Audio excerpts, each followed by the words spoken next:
polskou reprezentaci se jejich trenér opravdu velmi svědomitě stará.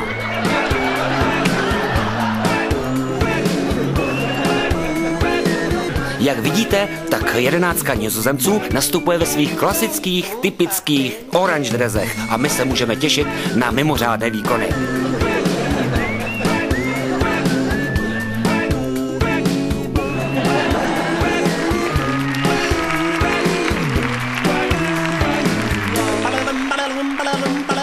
Takže zápas může začít. Tak tohle jsem ještě neviděl. Myslím, že soupeři ve skupině C se mají na co těšit. Tomu říkám skutečně ekvilibristika. Snad se jim do spáru nedostanou naši hoši. Střela? To není střela, to je rána.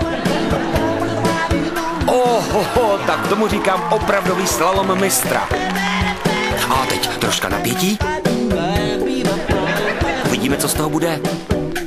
No, výborný pád. Brankář a kapitán holandského mužstva, to je taky třída. Rána a skvělý zákrok.